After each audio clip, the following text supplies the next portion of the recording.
What is up, ladies and gentlemen? My name is Wolfgang Miles, and you're watching Cooking with Chaos. And I'm in the kitchen with Aaron from the band Vivid N Vulgar. What's up, y'all? So good to see everybody watching. He's going to cook some salmon, some poppers, and all kinds of stuff today, so stay tuned. Let's rock.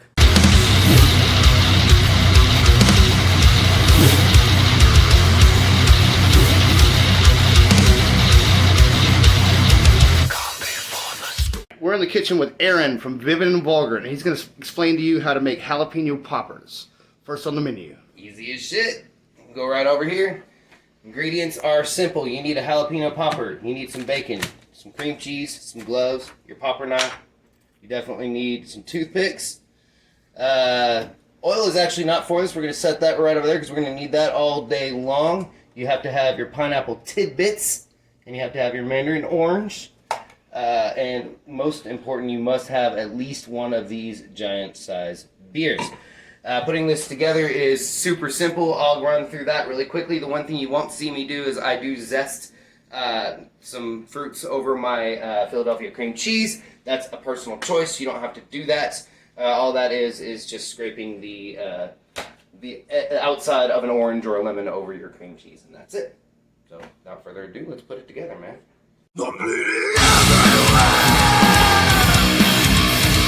As I said before, the one thing you won't see is the zest that I did on the cream cheese. If you do not have a zester, I just simply use a cheese grater, and again, all that is just taking the fruit on the outside and peeling some of the peel onto the cream cheese.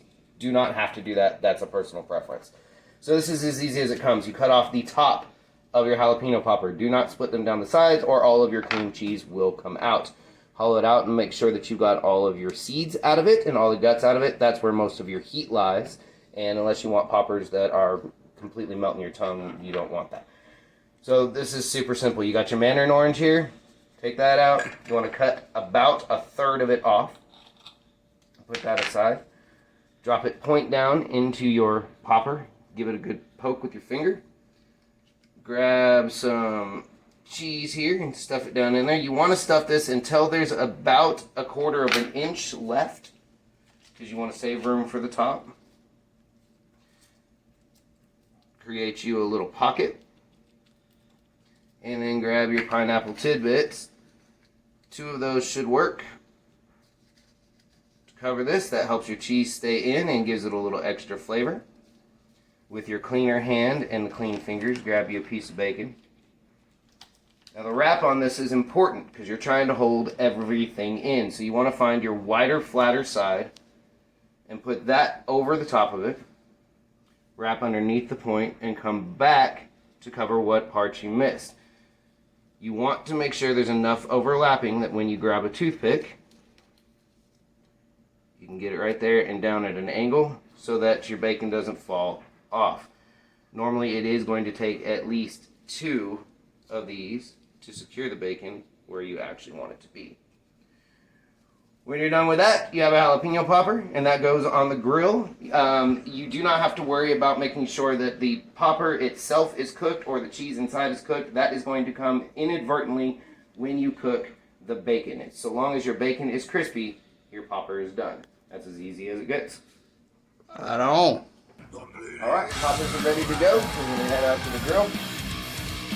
Can't really go wrong with this. Like I said, all you do is cook them until the bacon is ready to go. Put the bacon down, obviously.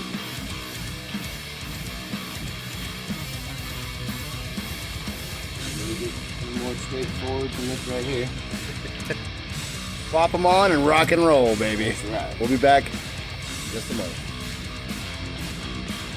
Okay, our poppers should be about ready to go. You can tell by the firmness of the bacon, the fact that the skin looks like your wrinkled Aunt Edna, that means that is done. And now we're going to make the topping for the salmon. What you need is a little bit of cayenne pepper, 1/4 to 1/8 teaspoon, no more than that, however, that is to taste. You will need some diced pimentos. There is 1/4 cup of those. You're going to need some green onions, 1½ tablespoons, some thyme, 1 teaspoon, 1 teaspoon of dill, and 1 teaspoon of parsley. Parmesan cheese, and mayo. And that is all you need. And this is as simple as it gets, folks. So you're going to start out with 1 cup of Parmesan cheese. according to my mama's recipe. Now this is Mama's salmon. Mama's about to get real mad at me because I've done a lot of changing to this. So you start out with a cup of that, then you go a little bit further. You can use 1 1/3 cups to 1 1/2 cups. You don't really want to use more than 1 1/2 cups or it's going to be a little too cheesy. Normally I would say there is no such thing. However, you do want this to set up correctly.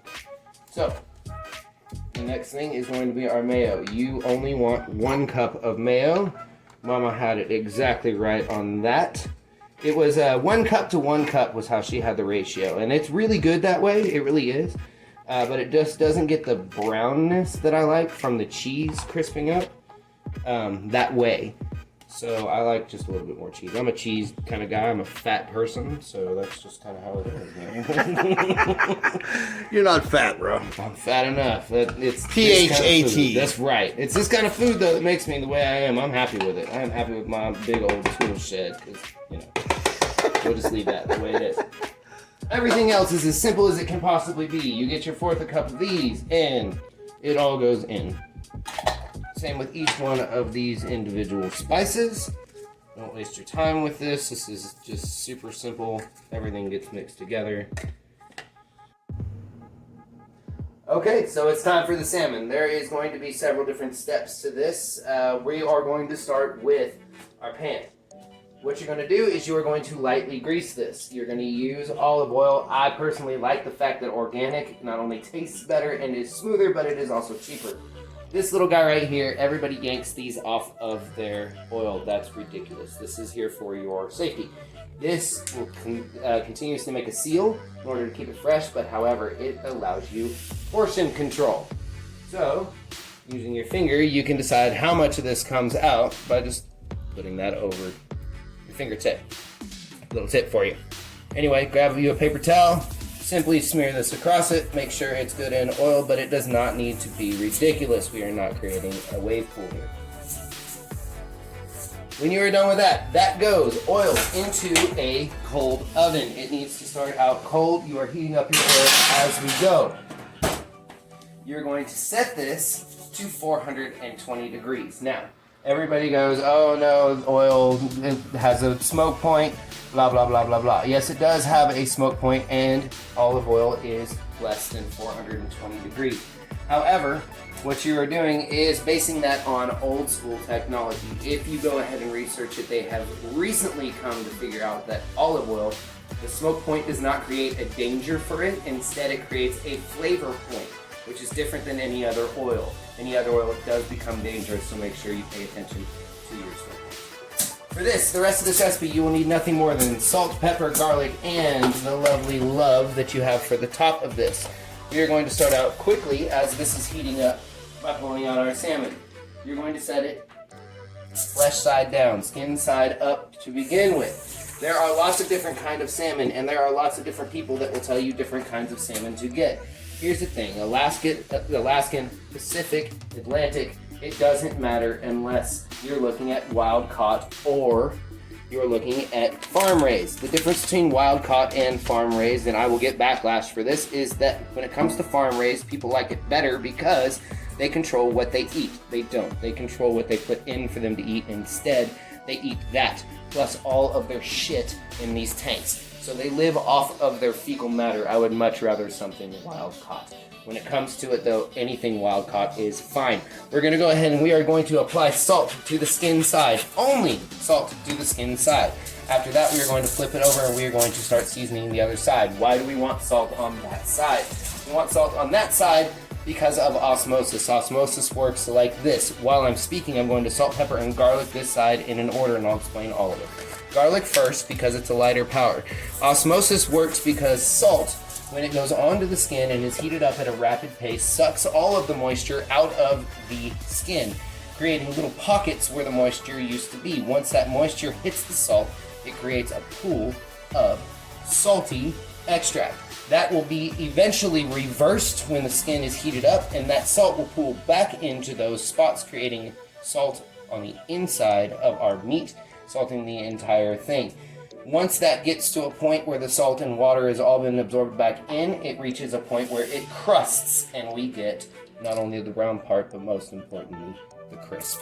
So that is why you salt your meat, and that is how you get crispy. We're going to salt, pepper, and garlic this. We start with garlic because garlic is the smallest of our granules. The only opposition to that, you want to do that anytime that you're doing any kind of rub. You want to start with the smallest granule and work your way up. The only difference is salt and pepper. Please make sure you pepper before you salt. Even though the granules are bigger, the salt has way more of an impact, so you want to make sure to be careful about that. Once you've got this all lovely and ready to go, make sure you do split this where it's already split. The reason that you want to make sure to split this is because you want to make sure that the oil gets in between the meat and the skin. That's incredibly important. Also, if you're doing this on foil because you don't want your wife to get mad that you're doing this on her cutting board, watch for this problem. It will put foil into your meat, so it's easier to cut it against itself. It does not have to look pretty. You are going to cover this entire thing. No one will be able to see the meat.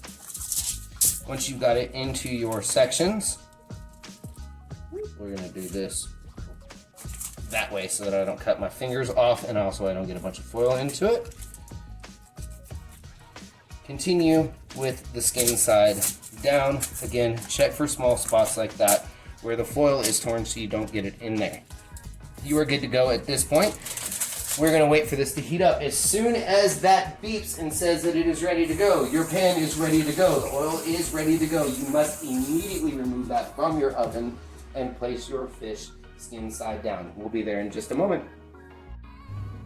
Okay, these are done. They're done a little bit early, which I like. Every oven is different, so make sure you're paying attention. What you're looking for is that golden brown color. All of your oil will be able to be cooled to one side, so don't worry about how oily the dish looks at this point. You are going to take it off of here and put it onto a plate. Wow. But that is Mama's salmon. You will never try another thing better, and you pair a couple of these jalapeno poppers and everything else we got going on for the day. That is fantastic, man. Final ingredient that goes with everything should be right here. Don't forget it, man. I'm cooking with chaos right now. Ow! What's up, guys? Wulf from Within Chaos. I'm Aaron. I'm with Vivid N Vulgar. We got a special announcement to make during this video of Cooking with Chaos. Our bands are going to be playing together. Where at? Back to back at Ultimate Theater on August 14th. That's right. It's going to be killer. There's going to be a lot of good bands there. Memories of Dying Days, The Great Hanging, and GBA. Basilisk is going to be there too. And then obviously us and GBA. There's a lot more information, and what I do know is that this will be a 2-day event. There will be national acts involved, and there is a pre-show on prior Wednesday. So it's going to be Wednesday, Friday, and Saturday. Our night is going to be Friday. Make sure you get your whole computer. Fuck.